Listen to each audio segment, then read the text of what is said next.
Всем привет, ребята! Сегодня у меня отличное настроение, надеюсь, у вас тоже. Берите чашечку чая, кофе, полезную вкусняшку и усаживайтесь поудобнее.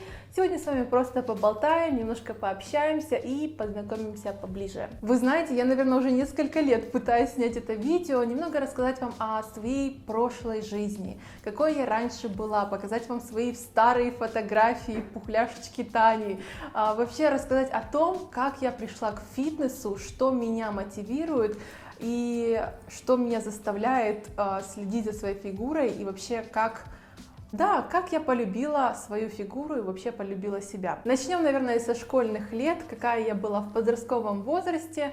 13-15 лет, я не помню, что у меня была какая-то проблема с лишним весом, так чтобы это было реально комплексом. Я вот сейчас вспоминаю и осознаю то, что у меня вообще не было мыслей каких-то по поводу фигуры и вообще развития каких-то комплексов на этот счет.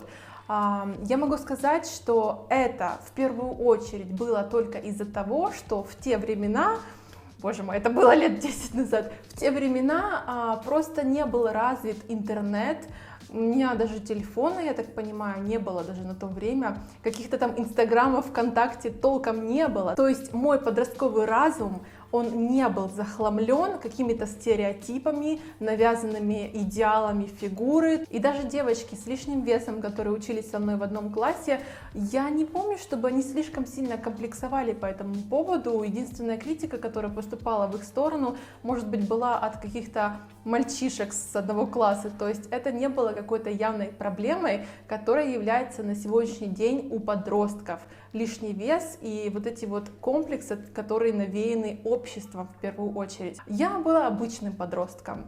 Я помню, что у меня был очень своеобразный стиль одежды. На то время были очень модные джинсы, мешковатые, с кучей карманов, типа ты какой-то хип-хоп рэпер. До 15 лет мне папа запрещал краситься. Я была очень неспортивной, просто дубовой как бревно. На сегодняшний день эта проблема остается. И на уроках физкультуры я просто или сидела на лавочке с девчонками, просто филонила, ничего не хотела делать, или я просто прогуливала уроки физкультуры, сидела дома, смотрела мультики, или я просто писала от руки фейковую записку от мамы, что я болею. Ну, как-то так. То есть единственные уроки, которые я прогуливала в школе, это была физкультура. Кто бы мог подумать. Я вообще не была отличницей, даже, может быть, не хорошисткой, потому что в финальном дипломе у меня было, может быть, 5-6, это средняя оценка, но мои любимые предметы это был английский, я очень долго ходила на дополнительные занятия, а алгебра, геометрия, физика, я к одной учительнице ходила около лет 8, наверное, да. Но на сегодняшний день я все это забыла, помню только теорему, забыла все. В общем, я не была какой-то супер крутой чикой в школе, но и я не была какой-то активной, то есть у меня были какие-то свои комплексы зажатости и вообще страх присутствовать где-то на сцене среди всех одноклассников. Это просто не трогайте меня, я где-то сяду на последней парте и все. Потом я закончила 11 класс, и я хотела поступить в местный университет, НКИ, в общем, на дизайнера яхт. Я на то время ходила с девчонкой в художественную школу, довольно-таки неплохо рисовала, и мы готовились к экзаменам, чтобы поступить на бюджет. На бюджет мне не получилось поступить, потому что я не добрала там какие-то баллы, а чтобы оплачивать платное обучение, у родителей не было просто денег. Я очень хотела на тот момент пойти работать, потому что для подростка, 18 лет, мне хочется красиво одеваться, мне хочется самой себя обеспечить и вообще дать родителям немножко свободы. Я очень хотела пойти работать, папа мне очень долго отказывал в этом, но просто слезами я выпросила его пойти на работу в местное там какое-то кафе при мойке машин, и я там проработала, я поняла, что такое зарабатывать деньги самостоятельно. Дальше я работала очень долгое время, эти летние каникулы, работала в кафе семейном и работала там довольно-таки долго, месяцев, может быть, 8. Кафе, в котором я работала официанткой, было такое семейно-барного типа, то есть там был алкоголь, Там все курили, девчонки, которые работали там уже более 8 лет, они, ну, естественно, с лишним весом, с ужасным убитым здоровьем, и я просто, смотря на это, я задумалась о том, чтобы что-то менять в себе, и чтобы не прийти к такому. Я начала интересоваться питанием, я начала интересоваться тренировками, но это не было серьезным. Я помню, что в проходе дверном в этом кафе я просто стояла на приступочке и качала икры. На тот момент у меня никого не было, я ни с кем не встречалась, я не то чтобы искала какую-то пару себе, мне, может, 18 лет мне было, да. И я просто как-то уже после работы приходила там в 12 часов домой, сижу в интернете, смотрю какие-то фоточки, случайным просто образом вышла на какой-то сайт знакомств и ввела город Николаев, парень, просто увидела фотографию, неплохо так, и нажала там то ли лайк, то ли подмигнуть, какая-то глупость, в общем, совсем странный какой-то сайт, подмигнула, и тут же мне сообщение: привет, тра-ля-ля, давай знакомиться, и это был Дима, мой будущий муж. Вот так вот я познакомилась с своим мужем, сама навязалась, как можно сказать. Буквально там через неделю мы встретились, я на то время все еще работала в кафе. Начали встречаться, в общем.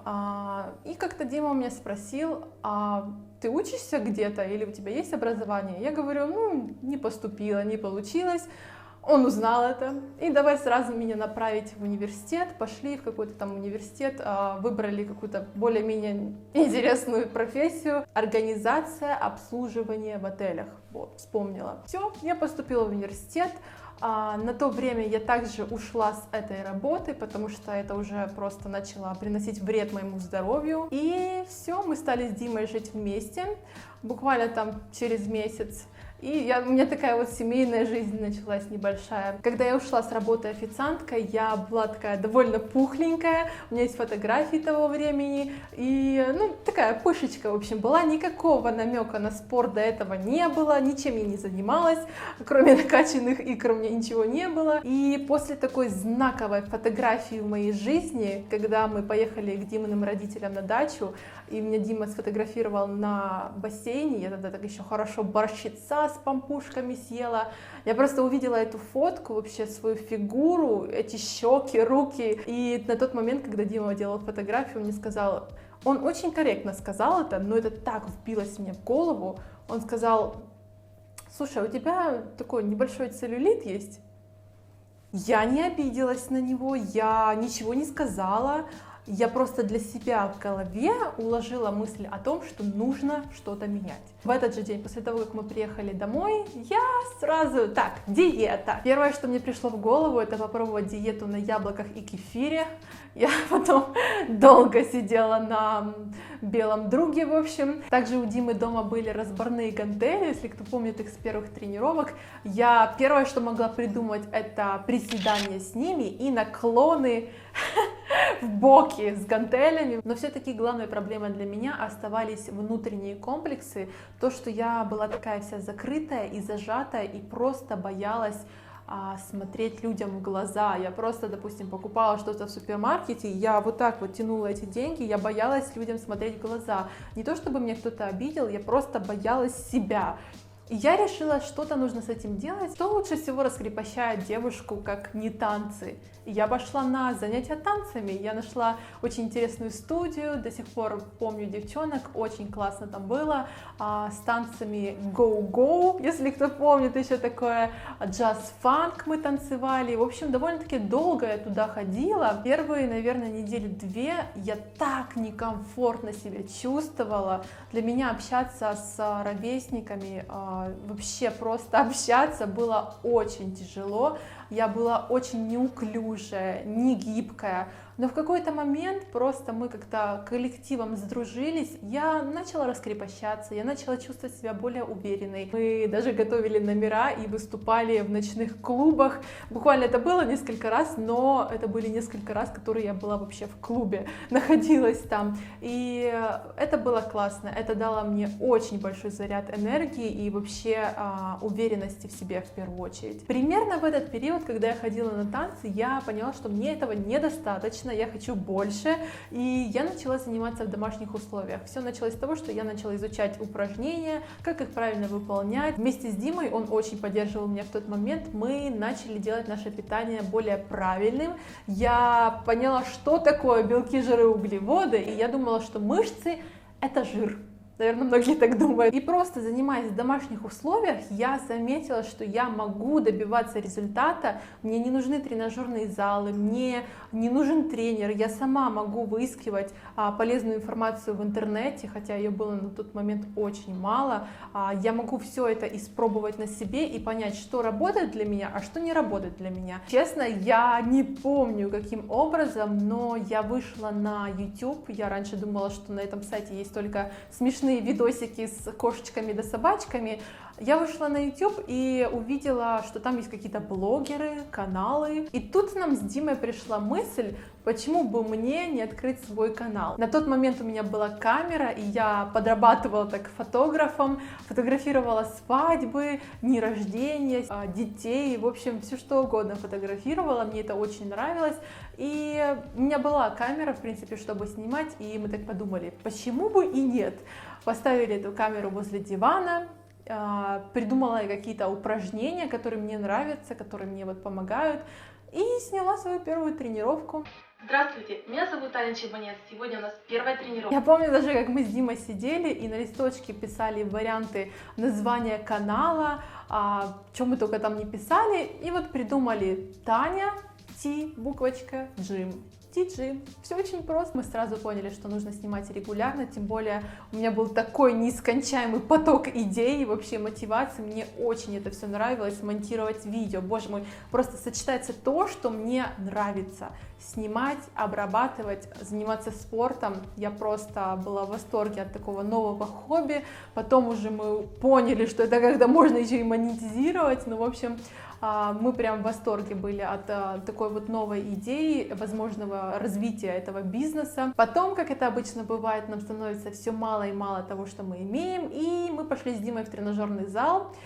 Я начала тренироваться, я начала понимать, что такое вообще мышечная масса, ее можно наращивать, что есть такая штука, как протеин. В общем, начала глубже вникать в эту тему спорта. Зал, в котором мы занимались, был очень маленький, там просто очереди стояли к штанге, но каждый раз просто вот так вот бежала в зал, чтобы позаниматься, чтобы увидеть еще лучший результат в зеркале. Благодаря тому, что я пошла на танцы, почувствовала свое тело, благодаря тому, что я выступала на этих конкурсах и вообще представлениях с танцами, и даже на некоторых конкурсах красоты, я почувствовала себя более уверенной в себе. К тому же, когда я начала выставлять ролики на YouTube и получала отдачу людей, то, что они занимаются, то, что им нравится, я поняла, что я могу что-то, я могу донести какую-то информацию до людей и смотивировать их на что-то, на какие-то действия. В то же время я получала некоторую критику, некоторые очень странные комментарии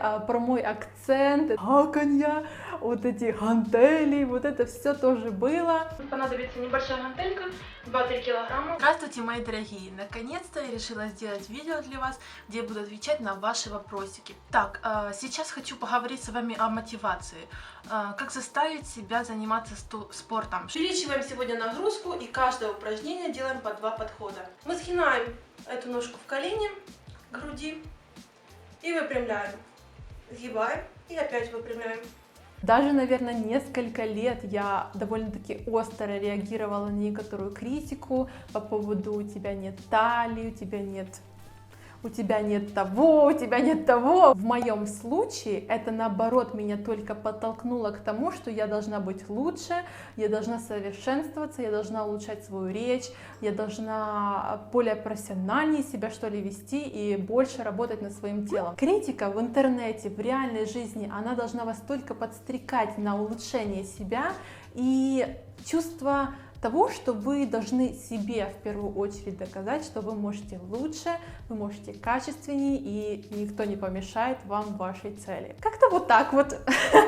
В общем, я надеюсь, вам понравилась моя такая не мини-история, но все же это... я не скажу, что я была какой-то супер толстой, что у меня какие-то нереальные достижения в плане усовершенствования себя, но если бы я встретила, а я частенько встречаю людей с моего подросткового возраста, когда мы были знакомы, да даже что там далеко ходить.